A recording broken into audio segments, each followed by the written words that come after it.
حضرت ابو ہریرہ رضی اللہ تعالیٰ عنہ سے روایت ہے کہ میں طور پہاڑی پر آیا تو وہاں مجھے کعب احبار رضی اللہ تعالیٰ عنہ ملے، تو میں اور وہ دونوں ایک دن تک ساتھ رہے۔ میں ان سے رسول اللہ صلی اللہ علیہ وسلم کی حدیثیں بیان کرتا تھا اور وہ مجھ سے تورات کی باتیں بیان کرتے تھے۔ میں نے ان سے کہا، رسول اللہ صلی اللہ علیہ وسلم نے فرمایا، بہترین دن جس میں سورج نکلا جمعہ کا دن ہے۔ اسی میں آدم پیدا کیے گئے، اسی میں دنیا میں اتارے گئے، اسی میں ان کی توبہ قبول کی گئی، اسی میں ان کی روح نکالی گئی، اور اسی دن قیامت قائم ہوگی۔ زمین پر رہنے والی کوئی مخلوق ایسی نہیں ہے جو جمعہ کے دن قیامت کے ڈر سے صبح کو سورج نکلنے تک کان نہ لگائے رہے، سوائے ابن آدم کے۔ اور اس دن میں ایک گھڑی ایسی ہے کہ کسی مومن کو یہ گھڑی مل جائے اور نماز کی حالت میں ہو اور وہ اللہ سے اس ساعت میں کچھ مانگے تو وہ اسے ضرور دے گا۔ کعب نے کہا، یہ ہر سال میں ایک دن ہے۔ میں نے کہا، نہیں، بلکہ یہ گھڑی ہر جمعہ میں ہوتی ہے۔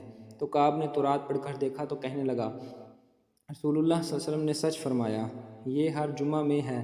پھر میں وہاں سے نکلا تو میری ملاقات بصرہ بن ابی بصرہ غفاری رضی اللہ تعالیٰ عنہ سے ہوئی۔ انہوں نے پوچھا، آپ کہاں سے آ رہے ہیں؟ میں نے کہا، طور سے۔ انہوں نے کہا، کاش کہ میں آپ سے وہاں جانے سے پہلے ملا ہوتا تو وہاں آپ نہ جاتے۔ میں نے کہا، کیوں؟ تو انہوں نے کہا، میں نے رسول اللہ صلی اللہ علیہ وسلم کو سنا، آپ فرما رہے تھے سواریاں استعمال نہ کی جائیں، یعنی سفر نہ کیا جائے مگر 3 مسجدوں کی طرف، ایک مسجد حرام کی طرف، دوسری مسجد میری مسجد یعنی مسجد نبوی کی طرف، اور تیسری مسجد بیت المقدس کی طرف۔ پھر میں عبداللہ بن سلام رضی اللہ تعالیٰ عنہ سے ملا تو میں نے کہا، کاش آپ نے مجھے دیکھا ہوتا۔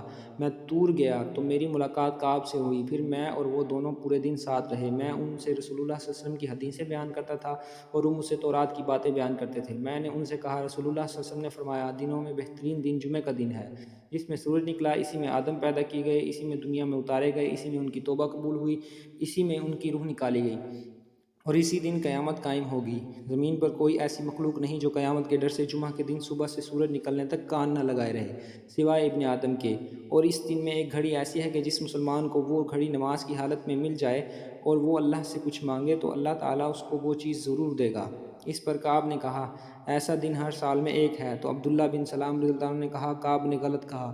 میں نے کہا، پھر کعب نے تورات پڑھی اور کہا، رسول اللہ صلی اللہ علیہ وسلم نے سچ فرمایا، وہ ہر جمعہ میں ہے۔ تو عبداللہ بن سلام رضی اللہ تعالیٰ عنہ نے کہا، کعب نے سچ کہا۔ پھر انہوں نے کہا، میں اس گھڑی کو جانتا ہوں۔ تو میں نے کہا، اے بھائی، مجھے وہ گھڑی بتا دے۔ انہوں نے کہا، وہ گھڑی جمعہ کے دن سورج ڈوبنے سے پہلے کی آخری گھڑی ہے۔ تو میں نے کہا، آپ صلی اللہ علیہ وسلم سے یہ نہیں سنا کہ آپ نے فرمایا، جو مومن اس گھڑی کو پائے وہ نماز میں ہو، جبکہ اس گھڑی میں کوئی نماز نہیں ہے۔ تو انہوں نے کہا، کیا آپ نے نہیں سنا ہے کہ رسول اللہ صلی اللہ علیہ وسلم نے فرمایا ہے، جو شخص نماز پڑھے پھر بیٹھ کر دوسری نماز کا انتظار کرتا رہے تو وہ نماز ہی میں ہوتا ہے؟ میں نے کہا، کیوں نہیں سنا؟ اس پر انہوں نے کہا، تو وہ اسی طرح ہے۔